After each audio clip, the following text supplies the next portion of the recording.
Je vais te dire une vérité qui dérange. Tu peux avoir des diplômes, tu peux parler parfaitement français, anglais, tu peux citer des auteurs, tu peux être respecté et pourtant être colonisé mentalement.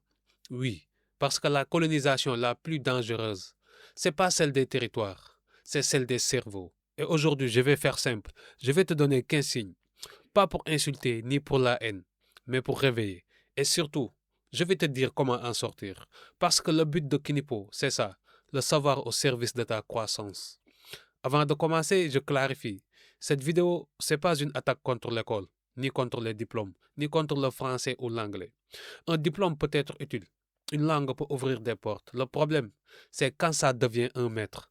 Quand tu commences à croire que ta valeur dépend d'un papier, ton intelligence dépend d'une langue étrangère, ta culture est inférieure par défaut, et que tout ce qui vient de chez toi est suspect. Là, tu es dans l'aliénation.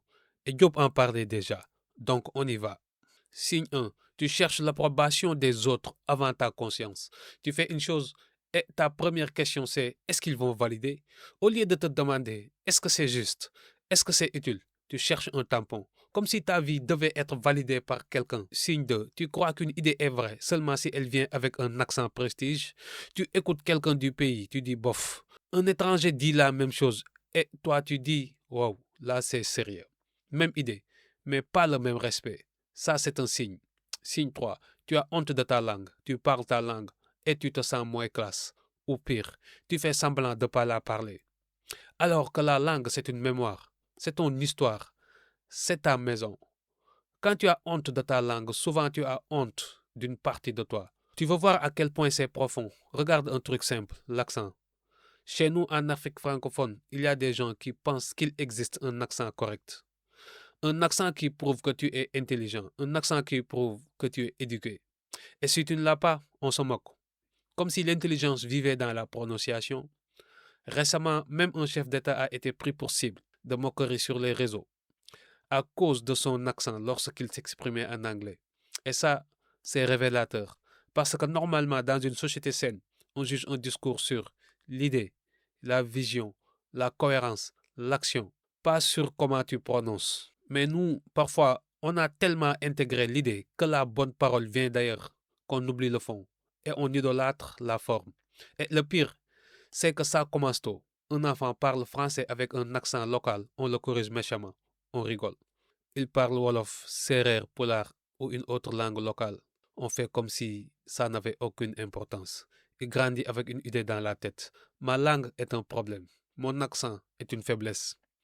Alors qu'en réalité, c'est l'inverse. Un accent, c'est une preuve que tu parles une langue qui n'est pas ta langue d'origine. Donc, ça prouve que tu as appris, que tu es bilingue, voire multilingue. Mais l'aliénation te fait croire que c'est une honte. Et là, je te pose une question simple. Pourquoi quand un Européen parle Wolof avec un gros accent, on trouve ça mignon? Mais quand toi tu parles français avec ton accent, on te rabaisse. Tu vois la maladie? Ça crée deux catégories dans la tête. Ceux qui parlent bien, donc valables, et ceux qui parlent avec accent, donc inférieurs. Et derrière l'accent, il y a un message invisible. Pour être respecté, tu dois ressembler à l'autre, parler comme l'autre, penser comme l'autre, valider le monde avec les codes de l'autre. C'est exactement ça la colonisation mentale.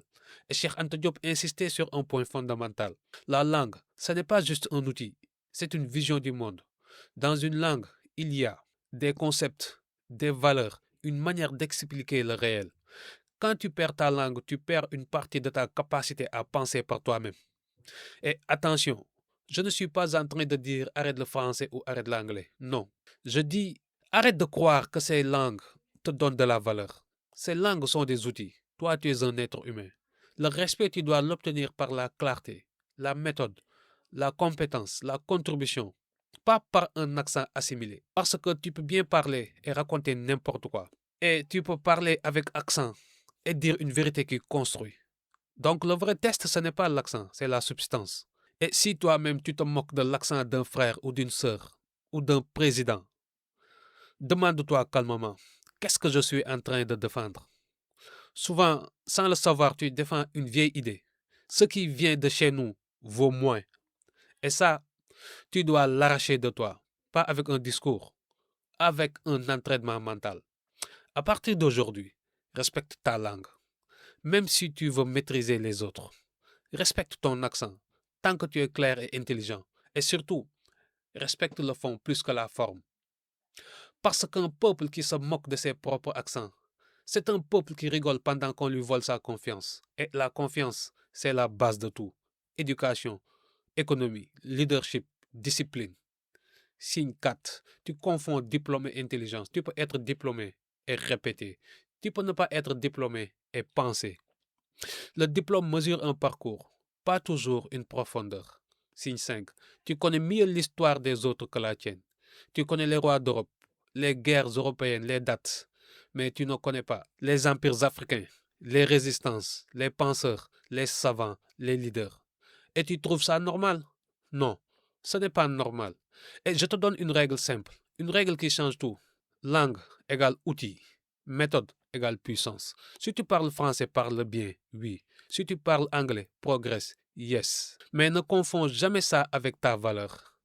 Parce que le vrai intellectuel, ce n'est pas celui qui impressionne, c'est celui qui éclaire. Je préfère un frère qui parle avec accent mais qui raisonne bien, apporte des solutions, respecte les gens, construit quelque chose, qu'un grand monsieur sans accent mais vide, arrogant, improductif. Et garde ça dans la tête, car dans la sortie, je vais te demander un truc concret. Signe 6. Tu méprises ce qui est local avant même de tester. Tu dis c'est africain, donc c'est mauvais. Sans vérifier, sans analyser, sans comparer. C'est un réflexe colonisé. Signe 7. Tu admires plus le style que la substance. Tu es impressionné par le costume, la façon de parler, les mots compliqués. Mais tu ne demandes pas qu'est-ce qu'il a construit, qu'est-ce qu'il a résolu, à qui ça sert. Le vrai intellectuel produit. Et tu sais ce qui est dangereux avec l'aliénation intellectuelle, c'est qu'elle peut porter un costume. Tu peux avoir un beau diplôme, un grand titre, un CV bien rempli, et pourtant ne pas être libre. Parce que beaucoup confondent être diplômé avec être capable. Je vais te dire la vérité. Le diplôme, dans beaucoup de cas, c'est la preuve que tu as su passer dans un système, pas forcément la preuve que tu sais penser, créer, résoudre. Et c'est là que l'aliénation commence, parce que certains deviennent intellectuels juste parce qu'ils parlent comme le système, pensent comme le système, écrivent comme le système. Mais dès qu'il faut parler à leur propre peuple, dès qu'il faut expliquer simplement, dès qu'il faut produire des solutions adaptées au terrain, il n'y a plus personne. Ce qui veut dire quoi? Ça veut dire que leur intelligence est devenue une vitrine, pas une force. Et ça, Diop le dénonçait. Pas pour insulter, mais pour réveiller. Parce que quand un intellectuel n'est plus connecté à sa langue, à sa culture, à son peuple, il devient quoi? Un traducteur du système, un relais, un intermédiaire. Et un intermédiaire, souvent, il vit bien, mais il ne libère personne. Tu vois la différence entre deux types d'élites? Élite 1, les élites vitrines. Elles parlent compliqué, elles aiment les conférences, elles aiment les beaux mots, mais elles ne construisent rien. Le pays brûle, elles font des débats. Les jeunes galèrent, elles écrivent des rapports. Les problèmes sont là, elles font des slogans. Élite 2, les élites bâtisseurs. Elles parlent clair, travaillent, testent, corrigent. Elles ne cherchent pas seulement à être admirées, elles cherchent à être utiles. Et là, je te pose une question. Tu veux être quel type d'intellectuel? Parce que tu peux être très brillant et inutile. Et l'Afrique ne manque pas de brillants inutiles. Elle manque de bâtisseurs. Et la colonisation mentale, elle adore les brillants inutiles. Pourquoi? Parce qu'ils font du bruit, mais ils ne changent rien. Donc le vrai test, ce n'est pas ton diplôme. Le vrai test, c'est est-ce que tu sais expliquer simplement? Est-ce que tu sais résoudre un problème? Est-ce que tu sais créer une valeur? Est-ce que tu sais élever les autres? Si la réponse est non, alors ton diplôme est juste un papier. Signe 8. Tu crois que modernité égale copier? Tu crois que pour avancer, il faut imiter. Même modèle, même façon de vivre, même manière de penser. Mais copier sans adapter, c'est reculer autrement. Signe 9. Tu prends ta culture comme un frein. Tu vois tes traditions comme un poids.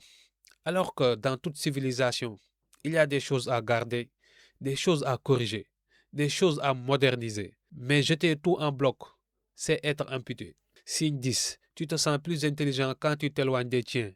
Tu parles de ton peuple comme si tu n'en faisais pas partie. Tu dis eux, pas nous. Tu prends de la distance pour te sentir supérieur. Ça, c'est une conséquence directe de l'aliénation. Signe 11. Tu rigoles quand quelqu'un parle de dignité et d'identité.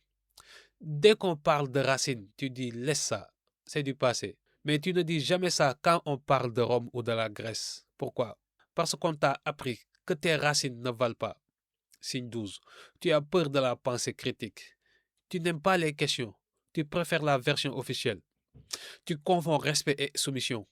Signe 13. Tu crois que scientifique égale occidental. Tu oublies que la science, c'est une méthode humaine. La logique, l'observation, l'expérience, ça appartient à tout le monde. Diop insistait. Méthode, preuve, rigueur. Signe 14. Tu utilises la religion ou l'école comme excuse pour ne pas agir. Tu dis Dieu fera, l'État fera, le système fera. Mais toi, tu ne fais rien. L'aliénation, c'est aussi se sentir impuissant. Signe 15. Tu critiques tout, mais tu ne construis rien. Tu es fort pour analyser, fort pour parler, fort pour te plaindre, mais faible pour te discipliner, développer une compétence, produire quelque chose. Et ça, c'est grave, parce que la liberté mentale, ça se prouve par l'action. Maintenant, le plus important, comment sortir de ça? Je te donne 5 étapes simples. Étape 1. Reprendre la méthode. Quand tu entends une idée, tu demandes source, preuve, logique, même quand ça vient de ton camp. Ça, c'est être libre. Étape 2, réconcilie-toi avec ta langue. Apprends à mieux parler ta langue, à mieux l'écrire si possible, même 10 minutes par jour. Parce que la langue, c'est une racine. Étape 3, rééquilibre ton éducation. Lis un peu chaque semaine sur l'histoire africaine, les penseurs africains, les sociétés africaines. Pas pour te vanter, pour te reconstruire. Étape 4. Deviens compétent, pas seulement instruit. Choisis une compétence utile. Écris, monte, code, vend, enseigne, organise. Les diplômes font du bruit. La compétence fait des résultats. Étape 5. Transforme la fierté en discipline. La vraie fierté, c'est se lever, travailler, prendre soin de son corps, être fiable, contribuer, pas crier sur Internet. Maintenant, je vais te donner un outil simple. Parce que l'aliénation, ce n'est pas une opinion, c'est une habitude mentale. Et une habitude mentale, ça se casse avec une routine. C'est le protocole CNIPO. 7 jours anti-aliénation. Pas besoin d'argent, pas besoin d'être parfait. Jour 1, nettoyage mental. Tu arrêtes de scroller 30 minutes. Tu remplaces par 10 minutes de lecture ou d'écoute sérieuse. Juste 10. Jour 2, la langue. Chaque jour, 10 minutes dans ta langue. Lecture, discussion, proverbe, vocabulaire. 10 minutes dans une langue utile. Français, anglais. Mais la règle, tu ne méprises aucune des deux. Tu reprends la maîtrise, tu reprends l'équilibre. Jour 3, méthode. Tu prends une info et tu fais le test. Source, preuve, logique. Tu écris 3 lignes, tu t'entraînes. Jour 4, compétence. 30 minutes sur une compétence utile. Montage, écriture, business, langue, design. L'aliénation te rend spectateur. La compétence te rend acteur. Jour 5, corps. Tu bouges 15 minutes. Marche rapide, squat, pompe, étirement. Tu construis la discipline dans le corps et elle remonte dans l'esprit. Jour 6, contribution. Tu aides quelqu'un. Tu donnes une ressource. Tu conseilles un jeune. Pas pour te montrer, pour être utile. Jour 7, bilan. Tu écris ce que je dois arrêter, ce que je dois continuer, ce que je promets pour la suite.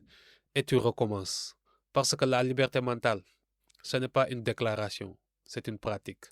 Si tu t'es reconnu dans 2 ou 3 signes, ce n'est pas une condamnation, c'est un diagnostic. Et un diagnostic, ça sert à guérir. Dis-moi en commentaire quel signe t'a le plus frappé. Et si tu veux une base solide sur Cheikh Anta, je te mets en description la vidéo Égypte, Cheikh Anta Diop. On continue ensemble sans haine, avec discipline. Mais surtout, n'oublie pas, ce n'est pas de la magie, c'est de la constance. Peace.